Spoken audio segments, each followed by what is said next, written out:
On the morning of August 4, 1891, groundskeepers at Greenlawn Cemetery in Baltimore, Maryland heard something that would haunt them for the rest of their lives. A sound coming from beneath the earth. Faint at first, barely audible over the rustling of oak leaves and the distant rumble of morning traffic on North Avenue.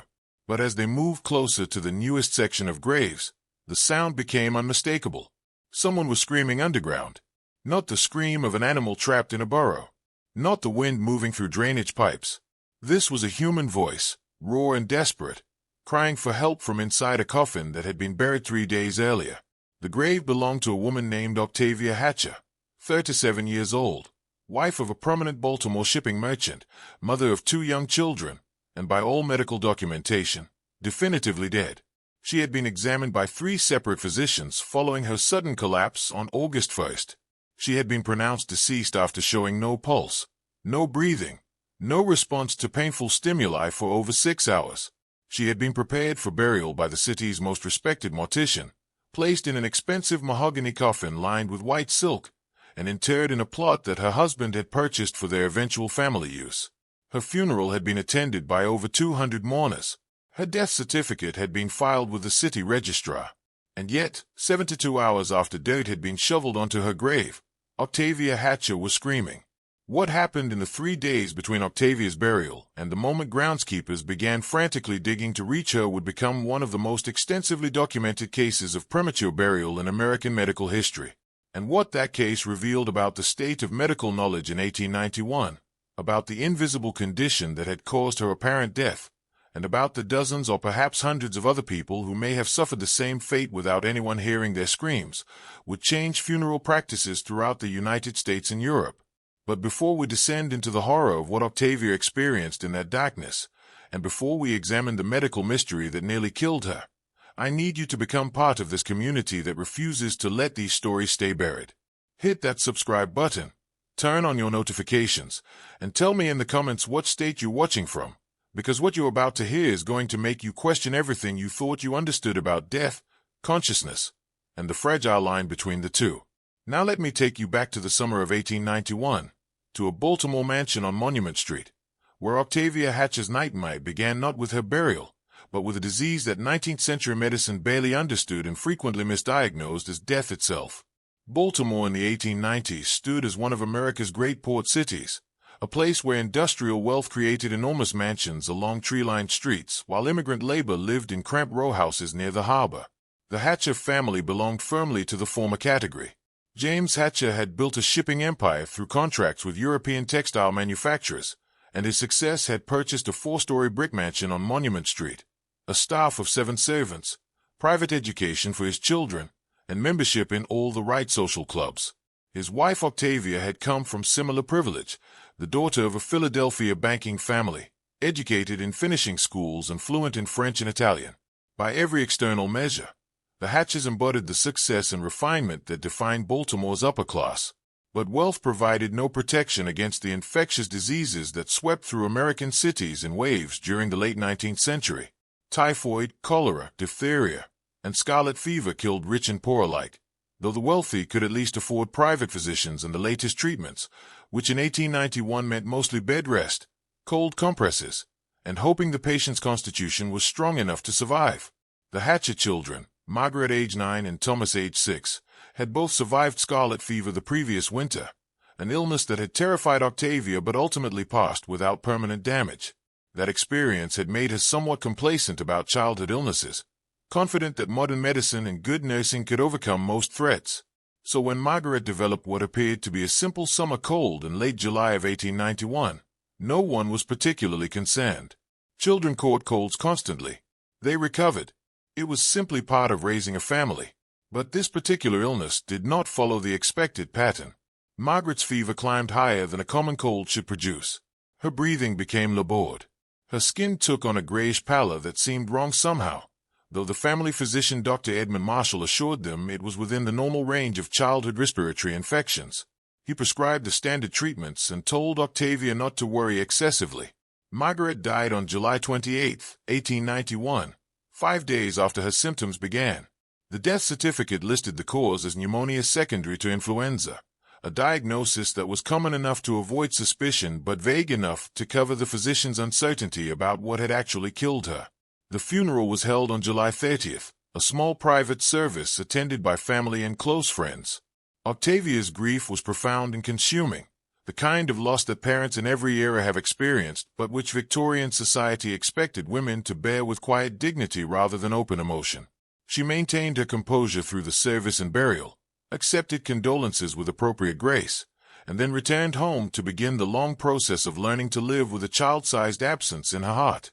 The breakdown came 2 days later. On August 1st, Octavia collapsed in her bedroom while dressing for breakfast.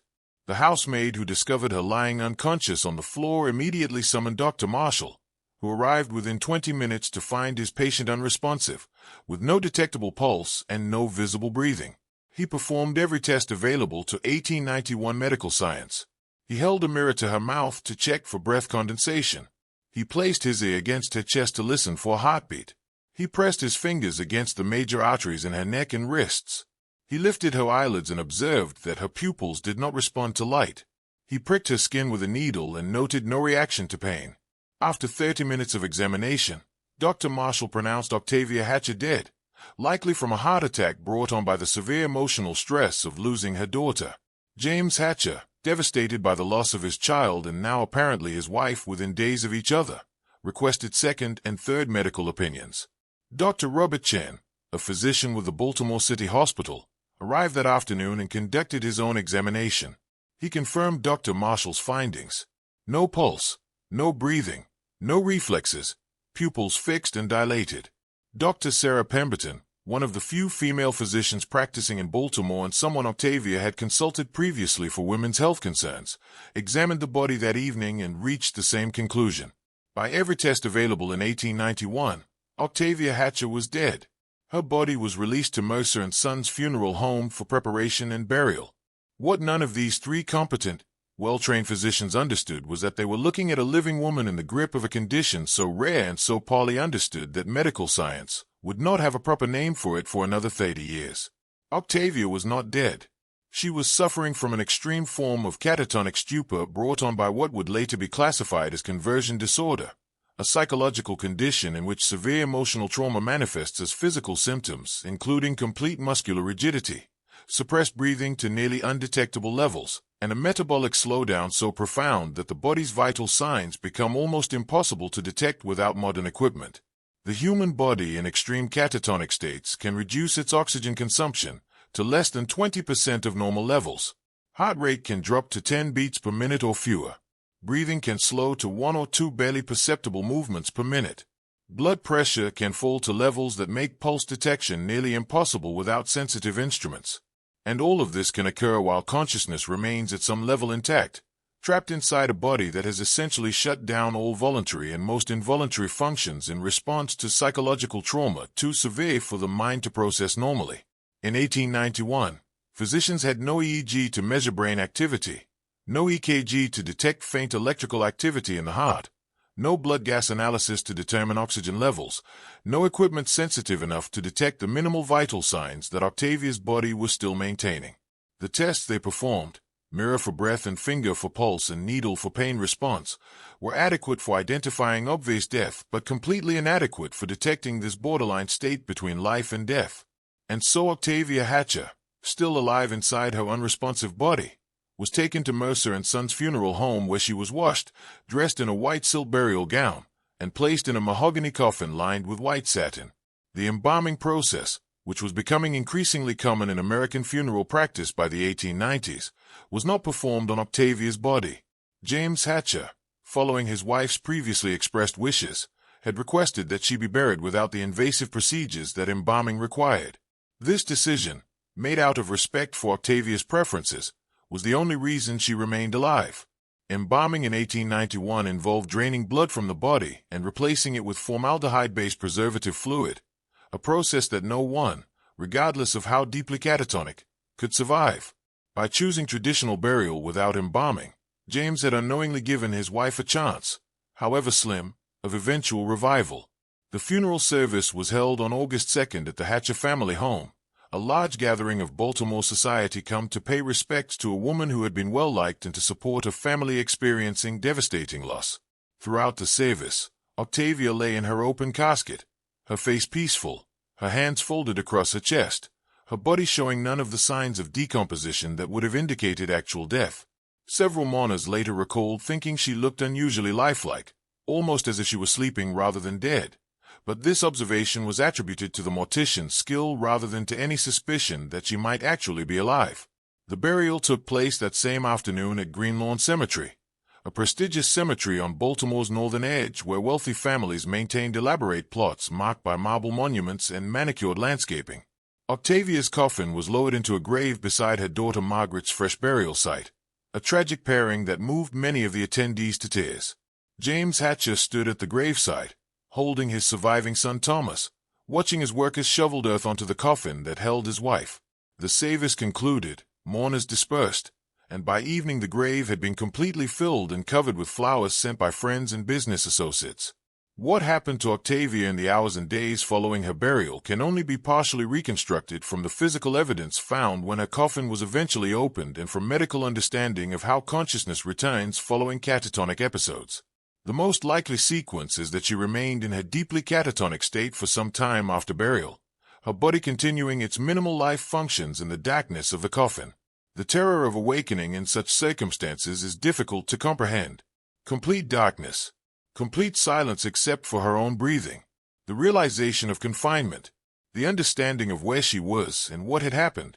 The coffin's interior dimensions were tight enough that Octavia could not turn over or significantly change position. The air supply, while initially adequate due to gaps in the coffin's construction and the loose nature of recently filled earth, was nevertheless limited and would gradually become depleted as carbon dioxide accumulated. Her screams, which she certainly must have produced once panic overcame shock, would have been largely absorbed by the earth above her, traveling upward as vibrations that would dissipate long before reaching the surface under normal circumstances. But Greenlawn Cemetery was not normal circumstances on the morning of August 4, 1891.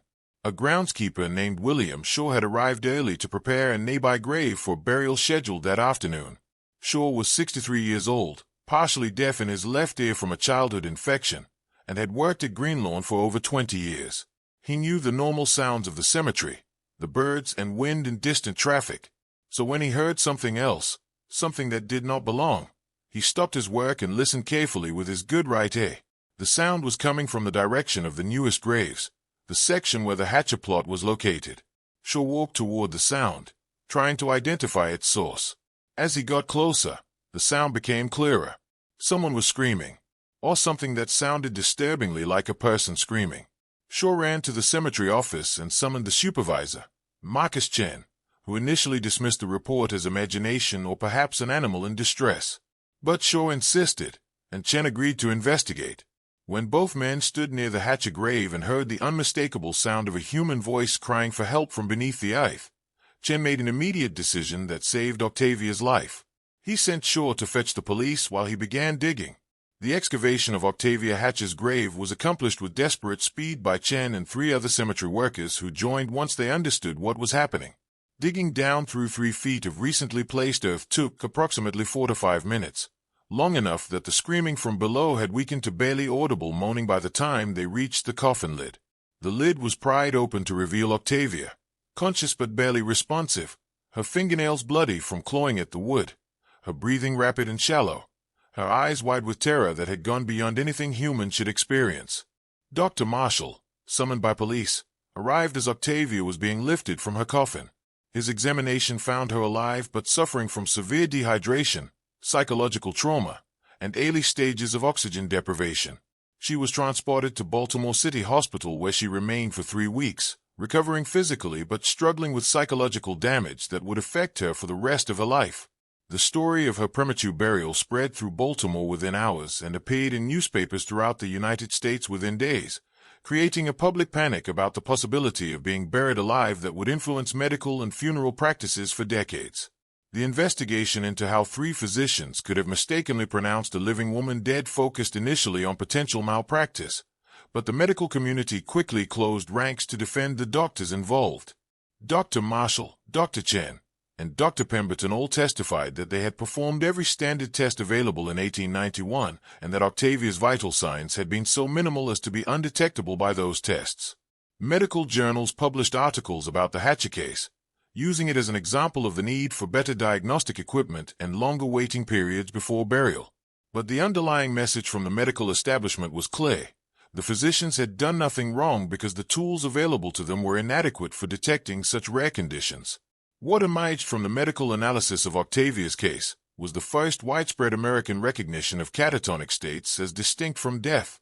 European physicians, particularly those working in psychiatric hospitals, had documented cases of patients entering death-like trances following severe psychological trauma. But this knowledge had not penetrated mainstream American medical practice.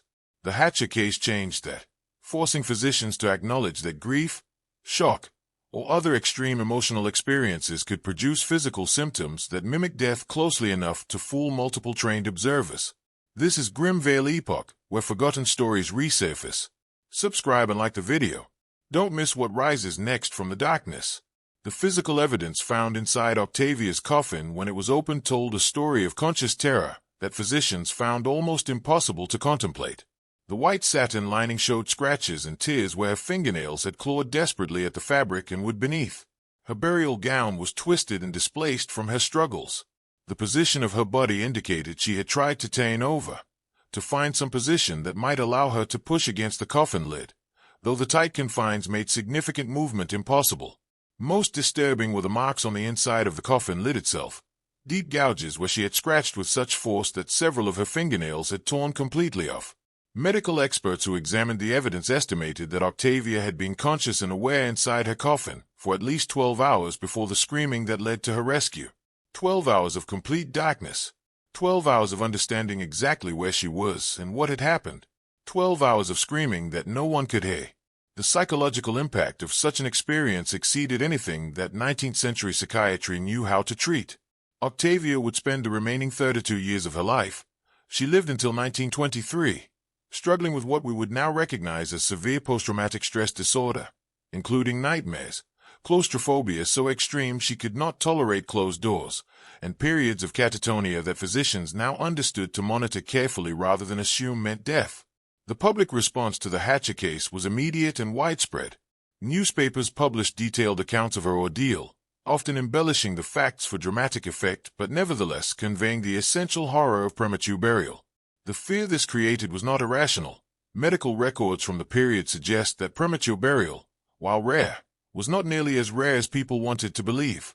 The combination of inadequate diagnostic tools, pressure to bury bodies quickly in an era before reliable refrigeration, and the existence of conditions like catalepsy and catatonia that could mimic death meant that some unknown number of people were indeed buried alive in 19th century America. In response to this fear, inventors developed and marketed numerous safety coffin designs intended to allow buried-alive victims to signal for help. These devices included bells connected by strings to the surface, air tubes to provide oxygen and sound transmission, flags that could be raised from inside the coffin, and even small explosives that could be triggered to blast open the grave. Some cemeteries installed these safety systems as standard features, hiring night watchmen specifically to listen for bells ringing from the graves. The phrase "saved by the bell" likely originates from this practice, though its etymology is disputed. Medical practice also changed in response to the Hatcher case and similar incidents. Many states began requiring longer waiting periods between death pronouncement and burial, giving physicians more time to observe bodies for signs of revival. The practice of embalming, which had been optional, became increasingly standard specifically because it made premature burial impossible. The embalming process itself would kill anyone who was merely catatonic rather than truly dead. And medical schools began teaching students about conditions that could mimic death, emphasizing the need for extended observation and multiple tests before signing death certificates. But perhaps the most significant change was psychological rather than procedural.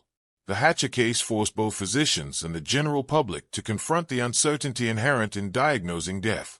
Before 1891, death had seemed relatively straightforward. If someone was not breathing and had no pulse, they were dead. The Hatcher case demonstrated that this simple formula was inadequate, that the boundary between life and death was more complex and more difficult to determine than previously understood. This recognition of medical uncertainty was uncomfortable for everyone involved: physicians who wanted definitive answers, families who needed closure, and society generally, which preferred clear categories to ambiguous borderline states.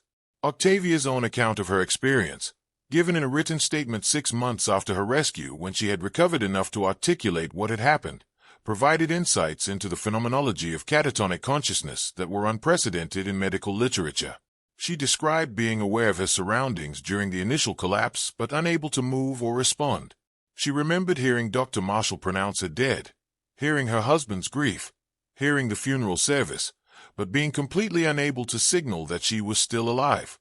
She described the burial as a descent into nightmare, the sounds of earth being shoveled onto her coffin, the gradual darkening as the grave was filled, and then the absolute silence and darkness that followed. Her account of awakening inside the coffin was even more harrowing. She described initial confusion about where she was, followed by slow, horrible realization as memory returned, and she understood that she had been buried alive.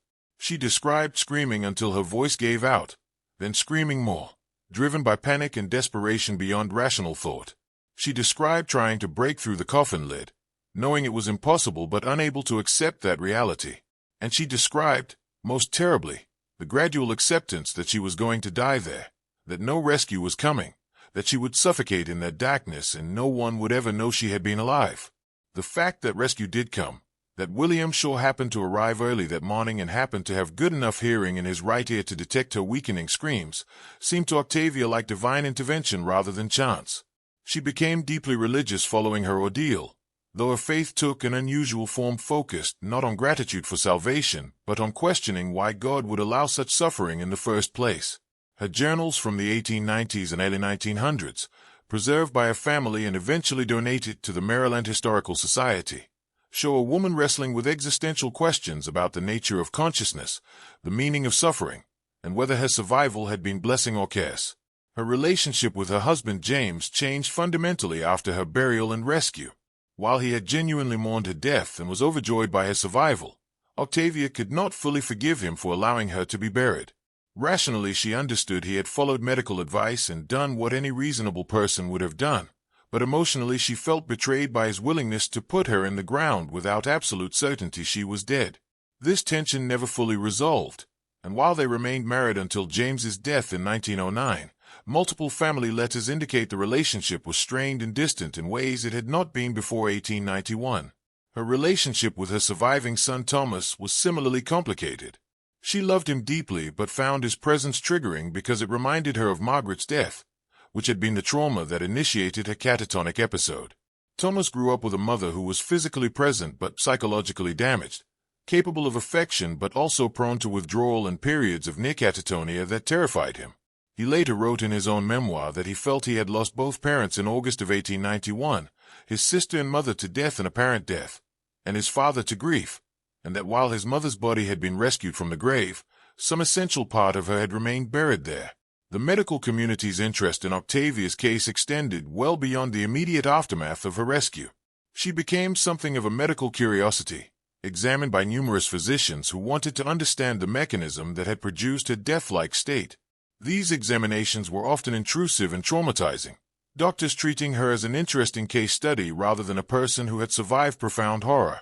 She eventually refused to participate in further medical research, telling one persistent physician that she was not a specimen to be studied but a human being trying to heal, and that every examination that forced her to recount her experience was pushing her closer to another breakdown.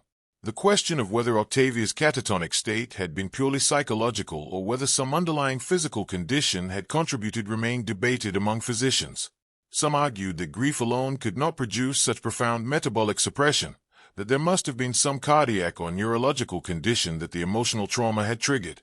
Others maintained that psychological trauma was sufficient explanation, pointing to documented cases from psychiatric hospitals where patients had entered similar states. The debate was never fully resolved because the diagnostic tools needed to settle it did not exist in the 1890s, and by the time such tools became available decades later, Octavia refused to allow further testing. What is clear from historical records is that Octavia's case was not unique, merely uniquely well documented because of her family's social prominence and the dramatic circumstances of her rescue. Medical journals from the 1890s and early 1900s contain scattered reports of other premature burial cases, though most were discovered too late to allow rescue. A case in Philadelphia in 1893 involved a man who had apparently revived in his coffin several days after burial, the evidence being the position of his body when the grave was opened years later during cemetery relocation. A case in Chicago in 1897 involved a woman whose coffin, when opened for reburial, showed clear signs that she had been alive after burial. These cases and others suggested that premature burial was a genuine if uncommon risk in an era of inadequate diagnostic capability. The cemetery industry's response to public fear about premature burial was mixed. Some cemeteries embraced safety coffins and monitoring systems, marketing themselves as providing protection against burial alive. Others dismissed the entire concern as irrational panic, arguing that true premature burial was so rare that expensive safety measures were unjustified. Greenlawn Cemetery, where Octavia had been buried and rescued, initially installed a system of bells connected to newer graves, but abandoned it after a few years when the bells proved prone to false alarms triggered by settling earth or groundskeeper activities rather than by living people underground. The legal questions raised by Octavia's case were as complex as the medical ones. Could the physicians who pronounced her dead be held liable for malpractice when they had used all available diagnostic methods? Could the funeral home be sued for preparing and burying a living person? Could the cemetery be held responsible for failing to detect that someone buried there was still alive? Octavia and James never pursued legal action, partly because James was advised that lawsuits would likely fail and partly because Octavia wanted to avoid the additional trauma of litigation. But the theoretical questions remained unresolved, creating uncertainty about liability that influenced funeral industry practices for years. The cultural impact of the Hatcher case extended into literature and popular culture. Edgar Allan Poe's stories about premature burial, written decades earlier, gained renewed readership as people sought to understand and process the fears about being buried alive. New stories and novels exploring the theme appeared regularly in the 1890s and early 1900s.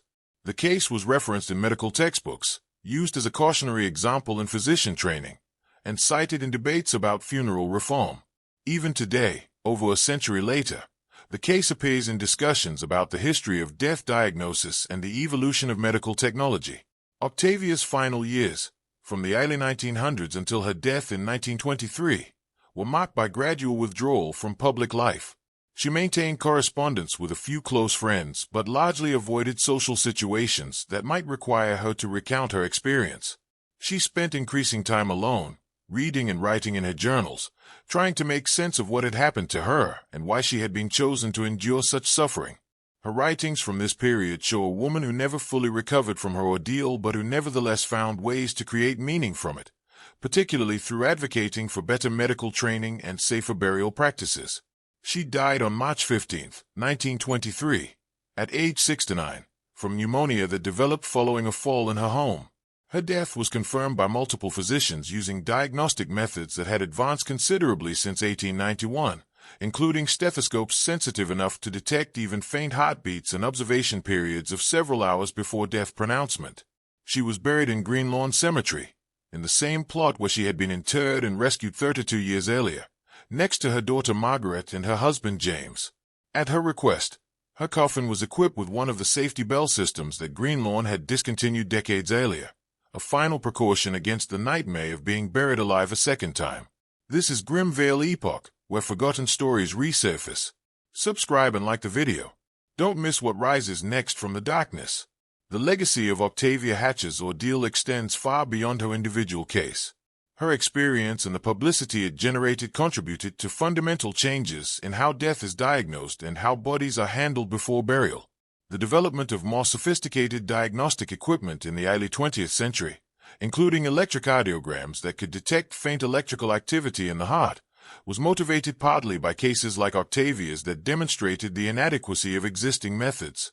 The standardization of waiting periods between death pronouncement and burial, now required by law in most jurisdictions, traces directly to premature burial fears that cases like Octavia's provoked.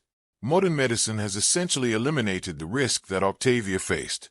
Brain death criteria, established in the 1960s, provide clear standards for determining when life has ended. EEG monitoring can detect even minimal brain activity. Continuous monitoring in hospital settings ensures that any signs of life will be detected before burial preparations begin. And the universal practice of embalming or refrigeration in developed countries means that even if someone were misdiagnosed as dead, they would not remain undetected long enough to be buried alive. The nightmare that Octavia experienced is now, in practical terms, impossible in contexts where modern medical care is available.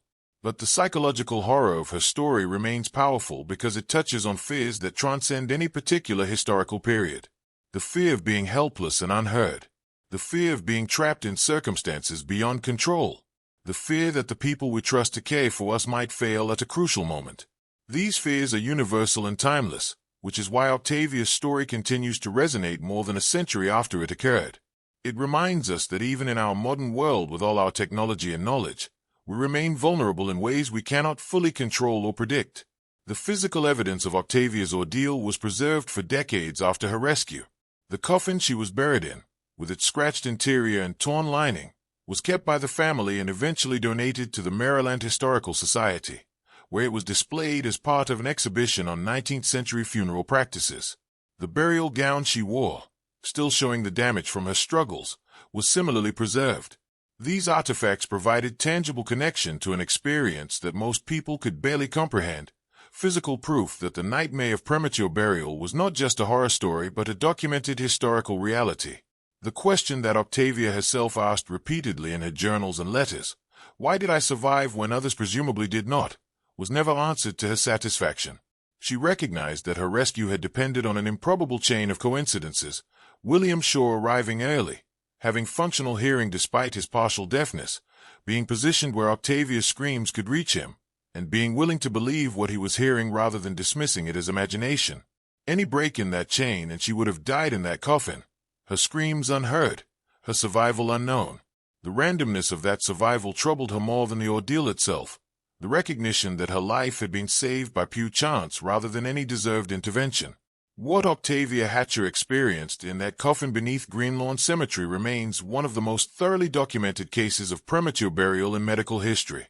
Her survival, her testimony, and the physical evidence she left behind provide a window into a nightmare that haunted the 19th century and that modern medicine has worked deliberately to make impossible.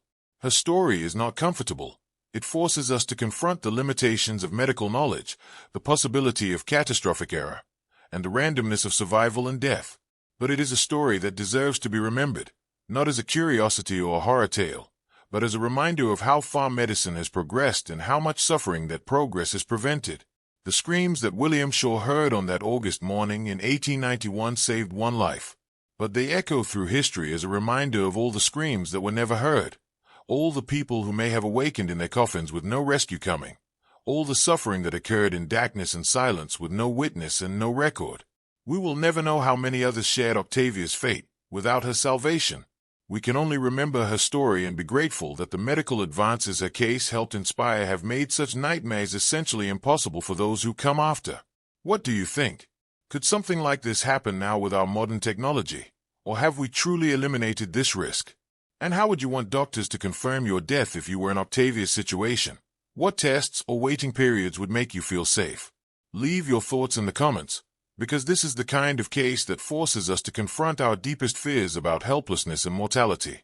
If this story affected you the way it affected me, share it with someone who appreciates history that refuses to sanitize the horror our ancestors faced. And remember that progress often comes at terrible cost, paid by people like Octavia Hatcher who suffered so that others would not have to.